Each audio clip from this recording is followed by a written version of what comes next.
و جملہ عقیدت مندان خواجہ غریب نواز، السلام علیکم ورحمۃ اللہ وبرکاتہ۔ سلطان الہند خواجہ غریب نواز رضی اللہ تعالی عنہ کے عرس مقدس کی اس مقدس ساعت میں، اس بابرکت گھڑی میں، اس بافیض موقع پر آپ کا یہ ادنا خادم عبد الرحمن خان قادری، مدرس دارالعلوم منظر اسلام بریلی شریف، بارگاہ غریب نواز میں چند عقیدت کے پھول لے کر حاضر ہے۔ میری اس مختصر گفتگو کا عنوان شان خواجہ ہندوستان بحوالہ امام احمد رضا خان ہے۔ کئی سالوں پہلے اجمیر مقدس حاضری کے لیے جاتے ہوئے راستے میں جے پور اسٹیشن ٹرین میں بیٹھے بیٹھے اس خادم حضور مفتی اعظم ہند نے بارگاہ غریب نواز میں چند عقیدت کے اشعار پیش کیے تھے، پیش خدمت ہیں، سماعت فرمائیں۔ حق رسا حق نما غریب نواز، عکس نور خدا غریب نواز، ہو نگاہ کرم بحق حسین ابن خیر الورا غریب نواز، میرا دامن حضور بھر دیجے، میں بھی ہوں ایک گدا غریب نواز۔ آپ نے اس کی دستگیری کی، آپ نے اس کی دستگیری کی جس نے بھی دی صدا غریب نواز، وقت کے حاکموں کا سر دیکھا تیرے در پر جھکا غریب نواز، آپ پر سب آیا ہے حال زار، آپ پر سب آیا ہے حال زار، کیا کہوں مدعا غریب نواز، آپ کے در کا ایک منگتا ہے، آپ کے در کا ایک منگتا ہے، ناظم بے نوا غریب نواز، ناظم بے نوا غریب نواز۔ محترم حضرات، اختصار کو مد نظر رکھتے ہوئے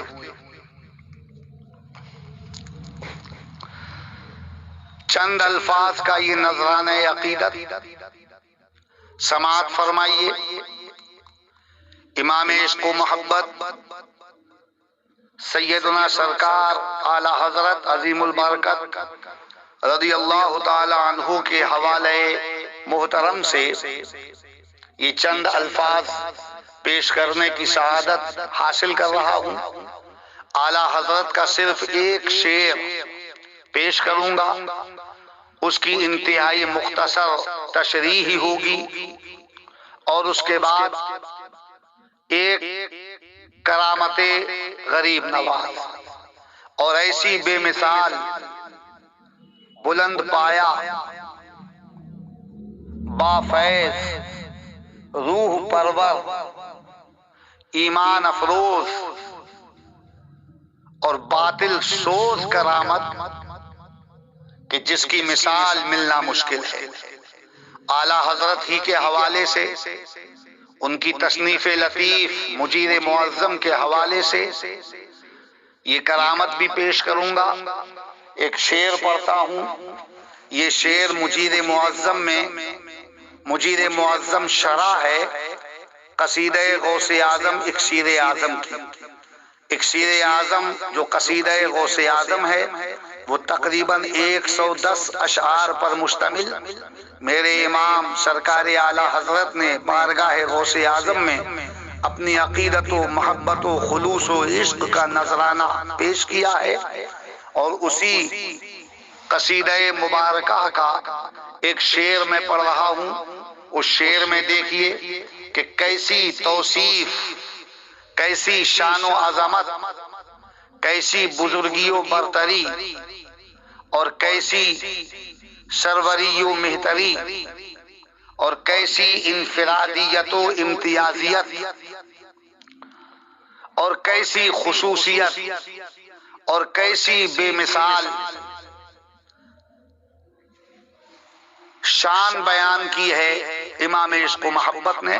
اندازہ لگائیے، شعر پیش کرتا ہوں، ملاحظہ کیجئے۔ بارگاہ غوث اعظم میں عرض کرتے ہیں امام عشق و محبت، اور اسی میں غریب نواز کا منفرد المثال ذکر جمیل بھی۔ بحر پایت خواجہ ہنداں شہ کیواں جناب، بحر پایت خواجہ ہنداں شہ کیواں جناب، بل علا عینی و رأسی گوید آں خاقاں توئی، بل علا عینی و رأسی گوید آں خاقاں توئی۔ یہ شعر قصیدہ اکسیر اعظم میں موجود ہے، حدائق بخشش اٹھائیے اور مطالعہ کیجیے۔ اس شعر میں امام عشق و محبت نے خواجہ غریب نواز کو شہ کیواں کہا، شہ کیواں، بحر پایت خواجہ ہنداں شہ کیواں جناب، شہ کیواں۔ کیا آج تک کسی نے ایسی تعریف و توصیف اور ایسی عظیم مدح و ستائش بیان کی ہے؟ میرے علم اور میرے حافظے میں نہیں۔ اعلیٰ حضرت نے غریب نواز رضی اللہ تعالی عنہ کو شہ کیواں کہا۔ غور فرمائیے یہ کیواں کیا ہے؟ تو یاد رکھیں، آسمان ہفتم یعنی ساتویں آسمان پر چمکنے والا ایک ستارہ جس کا نام زحل ہے، اسی ستارے زحل کو کیواں بھی کہتے ہیں۔ اعلیٰ حضرت نے غریب نواز کو کیواں نہیں کہا بلکہ شہ کیواں کہا، کیواں کا بھی بادشاہ۔ ساتویں آسمان پر یہ زحل ستارہ چمکتا ہے، اس کا مطلب یہ ہوا کہ خواجہ غریب نواز کی شان اور ان کا مقام و مرتبہ بھی یہ ہے کہ وہ انتہائی بلندی سے اپنی روحانیت کی ضیاء پاشیاں بکھیر رہے ہیں۔ آسمان ہفتم پر ستارہ زحل چمک رہا ہے، زیادہ بلندی سے اگر روشنی بکھیری جاتی ہے تو اس کا فائدہ بھی زیادہ عام ہوتا ہے۔ غریب نواز بھی بلند و بالا شخصیت اور آسمان روحانیت کی بلندی سے وہ اپنی فیض رسانیوں کی ضیاء پاشیاں کر رہے ہیں۔ اہل نجوم کے نزدیک، ماہرین سیارگان کے نزدیک زحل ایک ایسا ستارہ ہے کہ جس کو سعد بتایا گیا، نحس نہیں۔ اس کا مطلب یہ ہوا کہ خواجہ غریب نواز سعادت مندوں کے، اہل سعادت کے بادشاہ، نحوست ان کے قریب نہیں۔ ان کی شان بلند کا عالم تو یہ ہے کہ اگر کوئی منحوس شخصیت بھی ان کے قدوم مسرت لزوم سے وابستہ ہو جائے تو آنے واحد میں اس کی نحوست کا جنازہ نکل جائے، خاتمہ ہو جائے۔ آسمان ہفتم پر چمک رہا ہے ستارہ زحل۔ یہ چاند اور سورج بھی ستارے ہیں، سیارے ہیں، مگر یہ اتنی بلندی پر کہاں؟ چاند تو آسمان اول سے بھی نیچے چمکتا ہے، اور چاند کی حالت یہ ہے کہ 13 تاریخ تک ترقی کرتا ہے، 14ویں رات کو ماہ تمام ہو جاتا ہے، بدر منیر ہو جاتا ہے، ماہتاب عالم تاب ہو جاتا ہے، ضیاء پاشیوں میں بے مثال ہو جاتا ہے۔ بدر منیر کہتے ہیں اسے، اور 14 تاریخ کے بعد وہ گھٹنا شروع ہوتا ہے، ہر شب گھٹتا ہے، گھٹتے گھٹتے ہر دن ہر شب گھٹتے گھٹتے ایک منزل یہ آتی ہے کہ ارجون ہو جاتا ہے، کھجور کی سوکھی ہوئی شاخ کی طرح۔ قرآن عظیم نے فرمایا وَالْقَمَرَ قَدَّرْنَاهُ مَنَازِلَ حَتَّى عَادَ كَالْعُرْجُونِ الْقَدِيمِ۔ تو چاند گھٹتا ہے مگر ذوال ستارہ نہیں گھٹتا، اس کی روشنی گھٹتی نہیں۔ اعلیٰ حضرت نے غریب نواز کو شہ کیوا کہا، بادشاہ کہا، کیوان کا، ذوال کا بادشاہ۔ اس کا مطلب یہ ہے کہ غریب نواز کی روشنی گھٹنے والی نہیں، تنزلی ان کے قریب نہیں آئی، وہ لمحہ بلمحہ، ساعت بساعت، گھڑی گھڑی، دن بدن، شام بشام، سحر سحر، شب بشب مسلسل ترقیوں پر ہیں، وہاں تنزلی کا کوئی سوال ہی نہیں پیدا ہوتا، ذوال کی چمک دمک بھی کم نہیں ہوتی، اور آپ تو شہ کیوا ہیں، اس ستارے کے بھی بادشاہ ہیں۔ آپ کل بھی روشنی اور نورانیت بکھیر رہے تھے، اور آج بھی ان کی ضیاء پاشیوں سے عالم کا گوشہ گوشہ منور و تابناک ہے۔ اعلیٰ حضرت نے کمال ہی کر دیا، غریب نواز کو کس نے شہ کیواں کہا؟ صرف اعلیٰ حضرت نے شہ کیواں کہا۔ مناسبت کیا ہے؟ شہ کیواں کیوں کہا؟ تو یاد رہے یہ ہندوستان جس میں افغانستان بھی شامل، بنگلہ دیش بھی شامل، پاکستان بھی شامل، اس ہندوستان کی بات کر رہا ہوں میں۔ یہ ہندوستان اسی ستارہ ذوال کے ماتحت ہے، اسی ستارہ ذوال کے حصے میں ہے، اور ہندوستان ستارہ ذوال کے نیچے ہے۔ یہ مناسبت ہے، ستارہ کیوان کے حصے میں آیا ہندوستان، اس لیے امام عشق و محبت نے خواجہ غریب نواز کو شہ کیواں کہا۔ یہ ہے مناسبت۔ اور ادبی حسن بھی دیکھیے کیا کہا شعر میں اعلیٰ حضرت نے، بہر پایت خواجہ ہنداں شہ کیواں جناب۔ خواجہ ہندی نہیں کہا، خواجہ ہنداں کہا۔ خواجہ ہندی کیوں نہیں کہا؟ اگر اعلیٰ حضرت کہہ دیتے خواجہ ہندی شہ کیواں جناب، تب بھی وزن شعر سلامت رہتا، اور مصرے کی افادیت اور اس کی سلاست میں اور اس کے ربط میں کوئی فرق نہیں پڑتا۔ لیکن ادبی حسن یہ ہے کہ آپ نے خواجہ ہنداں کہا، خواجہ ہندی نہیں۔ خواجہ ہندی کہہ دیتے تو ترکیب وصفی ہو جاتی، لیکن آپ نے خواجہ ہنداں کہا، یہ ترکیب اضافی ہے۔ کیوں خواجہ ہنداں کہا؟ آگے شہ کیواں تھا، شہ کیواں اور خواجہ ہنداں دونوں ہم قافیہ ہیں، اور دونوں لفظوں کو ہم قافیہ رکھنے کے لیے اعلیٰ حضرت نے خواجہ ہندی نہ کہہ کر خواجہ ہنداں کہا۔ اگر خواجہ ہندی کہتے تو تسلسل، ربط اور شعری حسن اور شعری خوبی تو سلامت رہتی، مگر قافیہ سلامت نہیں رہتا۔ قافیے کی سلامتی کے لیے اور ادبی حسن میں مزید اضافہ کرنے کے لیے اعلیٰ حضرت نے کہا خواجہ ہنداں شہ کیواں جناب۔ پورا شعر پڑھیے اور عقیدت میں اضافہ کیجئے اور ادبی ذوق دوبالا کیجئے۔ اعلیٰ حضرت کا بھی کوئی جواب نہیں۔ کہتے ہیں بہر پایت خواجہ ہنداں شہ کیواں جناب، بل علی عینی وراسی گوید خاقاں توئی۔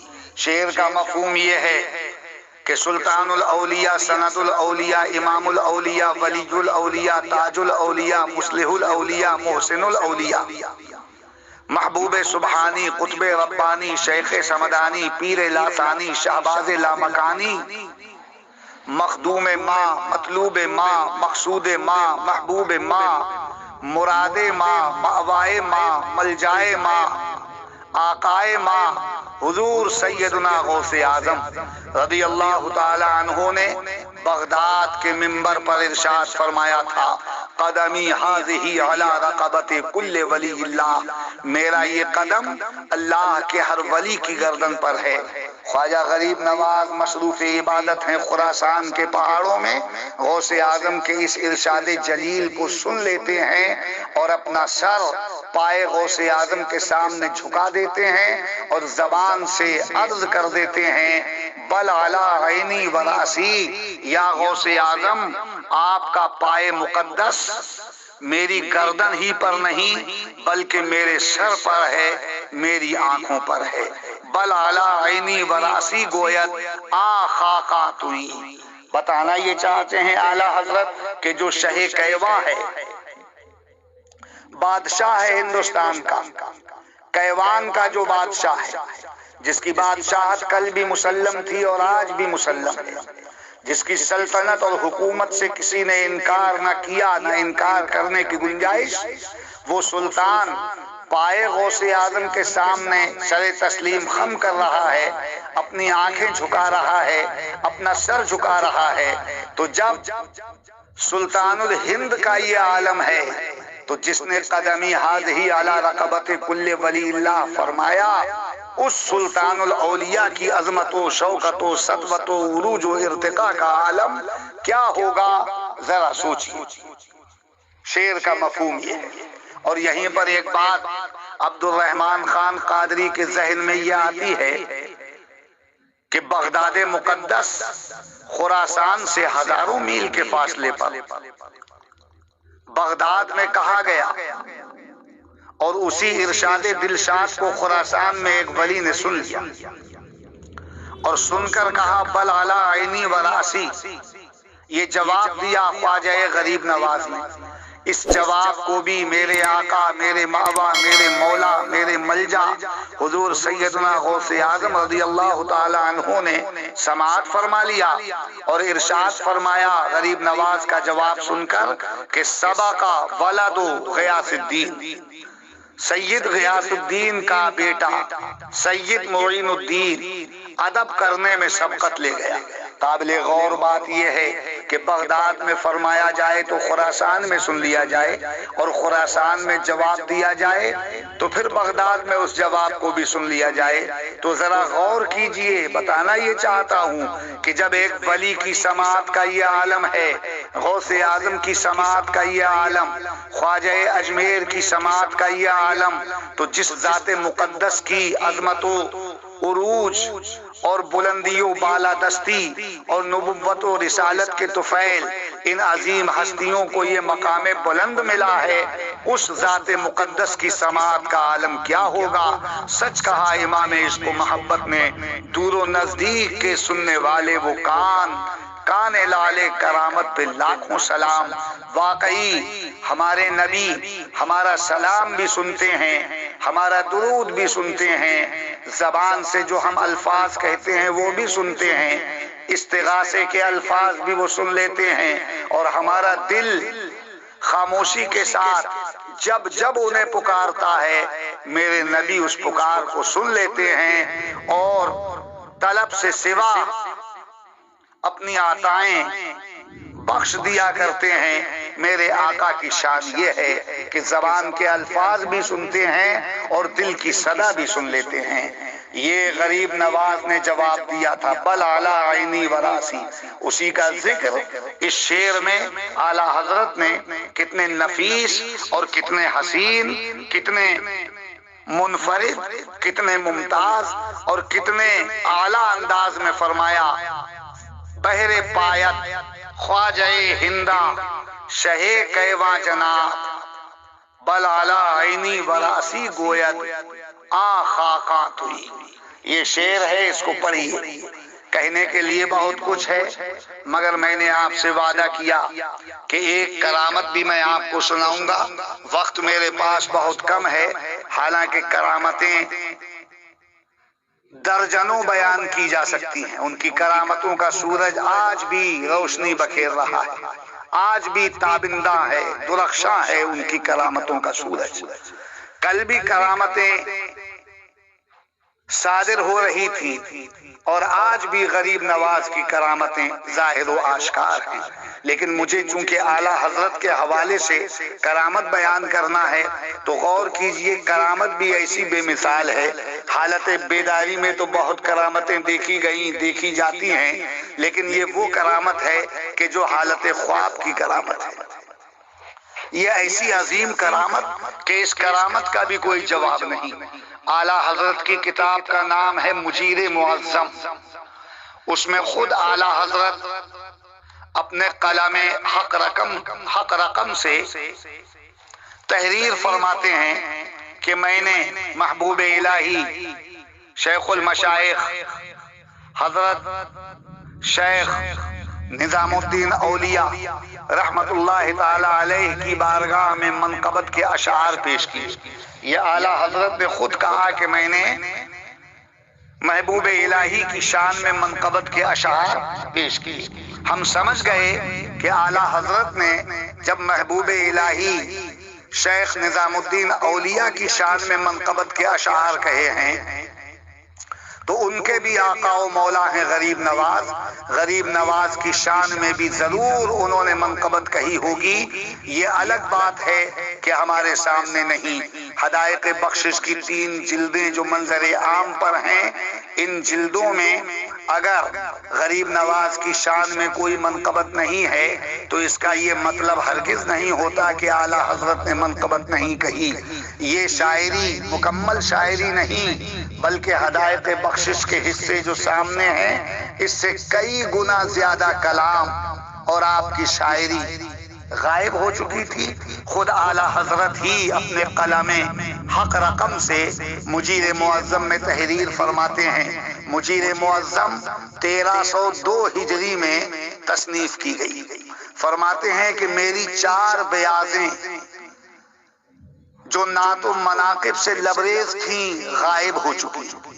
اندازہ کیجئے 1302 ہجری تک 4 بیاضیں غائب ہو گئی تھی۔ وصال تو 1340 ہجری میں ہوا۔ اس کے بعد کتنا کلام پیش کیا ہوگا اعلیٰ حضرت نے، اندازہ کیجئے۔ فرماتے ہیں کہ 4 بیاضیں میری غائب ہو چکی اور مجھے ان کے گمنے کا کوئی صدمہ بھی نہیں، اور ان کی تلاش و تجسس کی مجھے فکر بھی نہیں، اس لیے کہ جن بارگاہوں میں احمد رضا نے خراج عقیدت پیش کیا تھا ان بزرگوں نے ملاحظہ فرما لیا۔ یہ بھی وہ اپنے قلم حق رقم سے تحریر فرماتے ہیں۔ تو بہت ممکن ہے کہ ان 4 بیاضوں میں غریب نواز کی کوئی منقبت موجود ہو۔ جب محبوب الہی شیخ نظام الدین اولیاء کی شان میں منقبت کہی ہے تو ضرور کہی ہوگی غریب نواز کی شان میں بھی منقبت۔ مرید اعلیٰ حضرت صوفی عزیز احمد صاحب بریلوی رحمت اللہ تعالی علیہ فرماتے تھے اپنی حیات میں ان کی خدمت میں بیٹھتا تھا۔ بڑی مشہور شخصیت تھے، مداح الرسول ان کو کہا جاتا تھا۔ نعت خوانی میلاد خوانی ان کا حسین ترین مشغلہ تھا۔ بزرگوں کے صحبت یافتہ تھے۔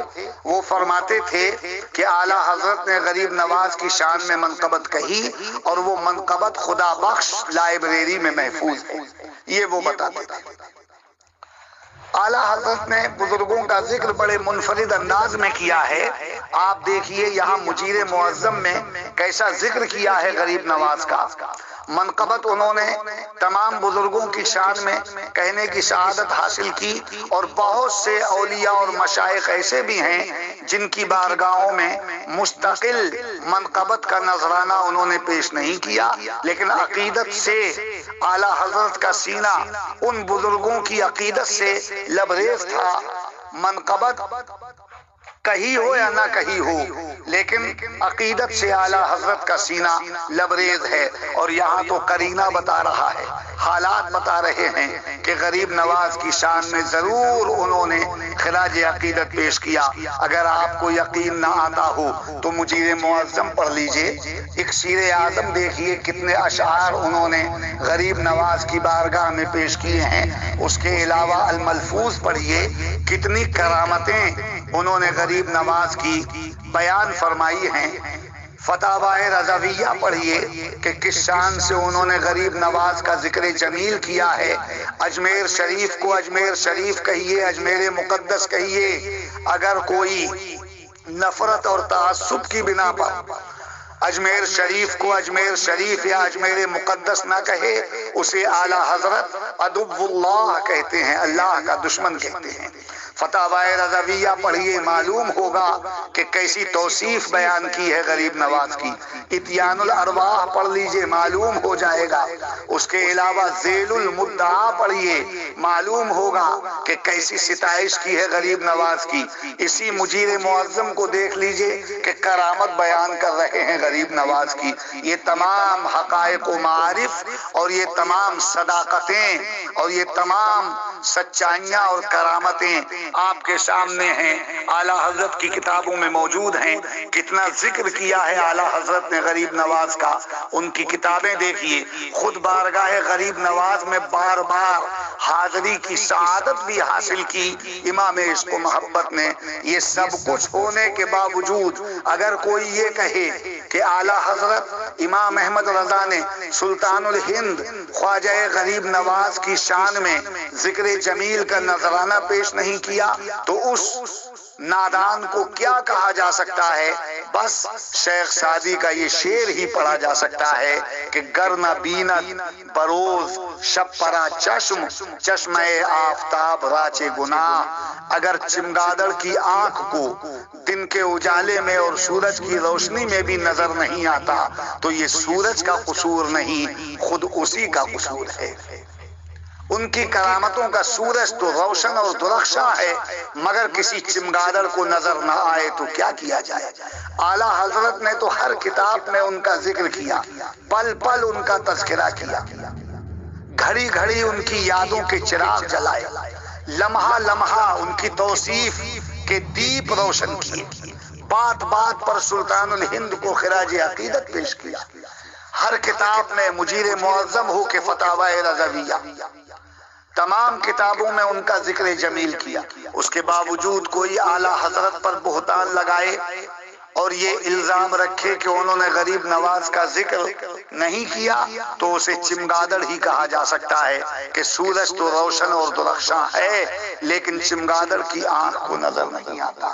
پڑھیے مجیر معظم اور دیکھیے کیسی کرامت بیان کرتے ہیں، خود اپنے قلم سے لکھتے ہیں۔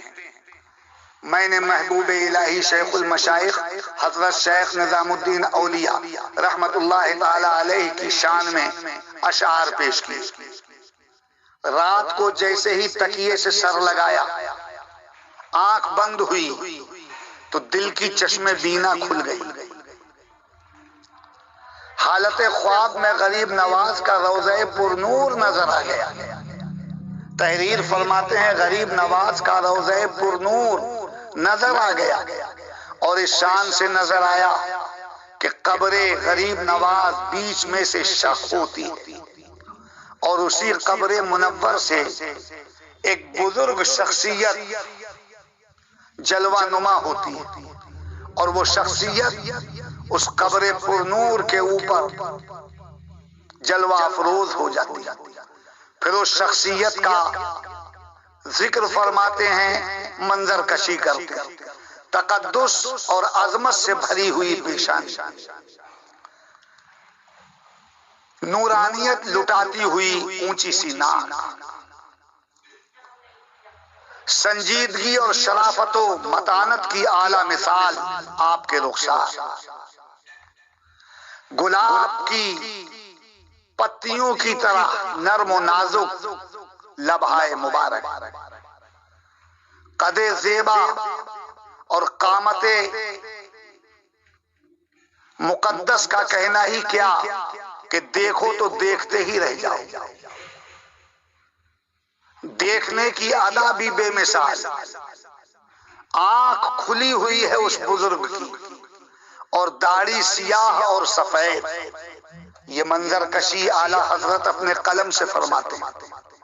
اور اس کے بعد سنیے، فرماتے ہیں کہ قبر انور جو شق ہوئی تھی تو مٹی قبر پر پڑی ہوئی تھی۔ حالت خواب ہی میں نے اس مٹی کو لیا، اپنے چہرے پر ملا اور اپنی آنکھوں سے لگا دیا۔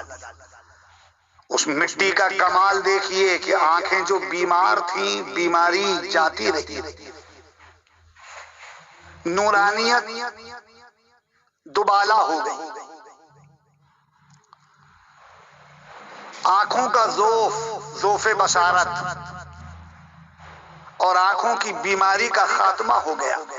اور تحریر فرماتے ہیں کہ 40 دنوں تک طبیبوں سے علاج کرایا تھا آنکھ کا، لیکن 40 دنوں تک علاج کے نتیجے میں کچھ حاصل نہیں ہوا۔ ایک جملہ لکھتے ہیں، فارسی میں ہے مجید معظم، اس کا ترجمہ یہ ہے کہ کھودا پہاڑ، ہاتھ سوکھی گھاس بھی نہ آئی، چویا بھی نہ ملا۔ 40 دنوں تک طبیبوں نے علاج کیا مگر میری آنکھ کو کوئی راحت نصیب نہیں ہوئی۔ یہاں عالم یہ ہے کہ حالت بیداری میں نہیں، حالت خواب میں۔ غریب نواز کا دامن نہیں لگایا آنکھوں سے، غریب نواز کی قبر انور، اور قبر انور کی مٹی چہرے سے لگائی، آنکھوں سے لگائی، وہ بھی حالت خواب میں۔ تو اس کی برکت اور کرامت کا یہ عالم کہ آنکھ کی بیماری جاتی رہی اور آنکھ کو شفا کی دولت نصیب ہو گئی، بصارت دوبالا ہو گئی، بینائی میں اضافہ ہو گیا، آنکھ کی روشنی بڑھ گئی۔ ذرا اندازہ لگائیے، یہ تو خواب کا عالم ہے تو بیداری کا عالم کیا ہوگا؟ کتنی زبردست کرامت ہے۔ بیداری میں تو کرامتیں دیکھی ہی جاتی ہیں مگر یہ خواب کی کرامت ہے۔ اعلیٰ حضرت فرماتے ہیں آنکھیں ٹھیک ہو گئیں۔ کتنی زبردست کرامت اعلیٰ حضرت نے بیان فرمائی، آنکھیں ٹھیک ہو گئیں۔ کہاں چراغ جلے، روشنی کہاں پہنچی۔ خواب میں نسبت کا فیضان دیکھیے۔ غریب نواز وہ بھی خواب میں دیکھے گئے، ان کی قبر انور، اور قبر انور کا بھی اندرونی حصہ نہیں بلکہ بالائی حصہ، اور بالائی حصے کی خاک، اور خاک لگائی گئی چہرے پر اور آنکھوں پر، اور اس کا فائدہ یہ کہ آنکھوں کی بیماری کا خاتمہ ہو گیا۔ کہاں چراغ جلے، روشنی کہاں پہنچی۔ سچ ہے مومن کا خواب بھی نبوت کے 40 حصوں میں سے ایک حصہ ہوتا ہے۔ کیسی بے مثال کرامت، ایسی کرامت تو کبھی سنی نہیں، کبھی دیکھی نہیں۔ غریب نواز کا بھی کوئی جواب نہیں، اور کرامت دیکھنے والے امام عشق و محبت کا بھی کوئی جواب نہیں۔ اور ایک جملہ کتنا شاندار اعلیٰ حضرت نے لکھا ہے، فرماتے ہیں کہ جب آنکھوں کی بیماری جاتی رہی تو دل نے پکار کر کہا کہ اے احمد رضا، بچشم دیدی و بر چشم آزمودی، بچشم دیدی و بر چشم آزمودی۔ جملہ دیکھیے کتنا شاندار ہے۔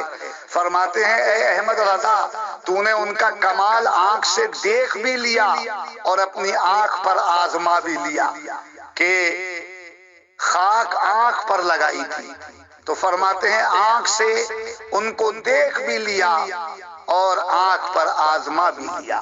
بچشم دیدی و بر چشم آزمودی۔ اس کرامت کو سلام کیجیے، اس عظمت کو تسلیم کیجیے، اس فیض و برکت کو دل سے مانیے اور ان کے قدموں پر قربان جائیے۔ کرامت دکھانے والا بھی لاجواب اور کرامت دیکھنے والا بھی لاجواب۔ اسے کس کی کرامت کہیں گے؟ غریب نواز کی کرامت یا اعلیٰ حضرت کی کرامت، یا پھر دونوں کی کرامت کہیں گے اسے؟ کرامت دکھانے والا وہ جس کی شان یہ ہے کہ خواجہ ہند وہ دربار ہے اعلیٰ تیرا، کبھی محروم نہیں مانگنے والا تیرا۔ اور کرامت دیکھنے والا وہ جس کی شان یہ ہے کہ قسیم جامع عرفان شہ احمد رضا تم ہو، تمہاری شان میں جو کچھ کہوں اس سے سوا تم ہو۔ کرامت دکھانے والا بھی ولی اور کرامت دیکھنے والا بھی ولی۔ کرامت دکھانے والا اپنی صدی کا مجدد، کرامت دیکھنے والا اپنی صدی کا مجدد۔ کرامت دکھانے والے کو عطائے رسول کہتے ہیں اور کرامت دیکھنے والے کو عاشق رسول کہتے ہیں۔ نہ اس عطائے رسول کا کوئی جواب، نہ اس عاشق رسول کا کوئی جواب۔ خواجہ غریب نواز کے عقیدت مندوں، اعلیٰ حضرت کے وفاداروں، مسلک اعلی حضرت کے ماننے والوں، آج کی دہلیز پر جبین عقیدت خم کرنے والوں، سلطان الہند کی بارگاہ میں دامن پسارنے والوں، آج بھی ان کے دربار سے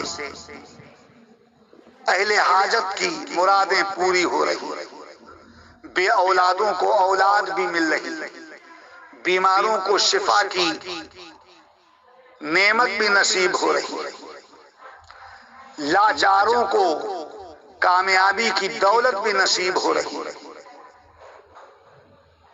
بار بار امتحان میں ناکام ہو جانے والے غریب نواز کے روضہ پر نور پر حاضر ہو کر کامیابی کی بھیک مانگتے ہیں تو کامیابی ان کے قدم چومتی ہے۔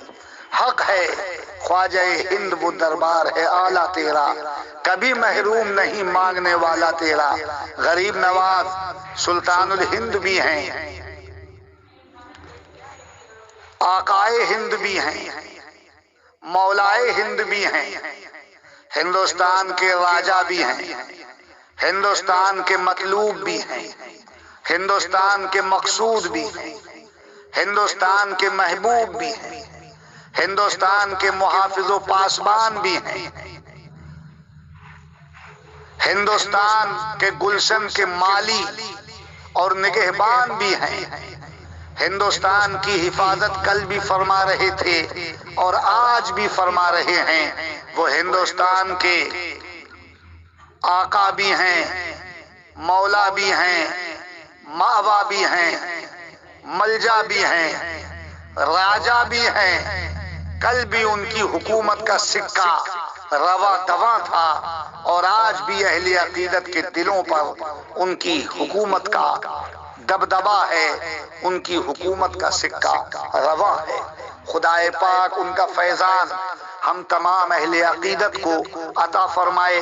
ہم حضور مفتی اعظم کے ماننے والے، سرکار اعلی حضرت کا نام لینے والے، سیدنا سرکار غوث اعظم کے دربار کے بھکاری، اپنے ان بزرگوں کے وسیلے سے غریب نواز کے دربار کی خیرات بھی چاہتے ہیں۔ غریب نواز کے دربار کی خیرات بھی ہمیں مفتی اعظم کے طفیل ملے کہ حضور مفتی اعظم ہر سال ان کے روضہ پر نور پر حاضر ہوتے تھے۔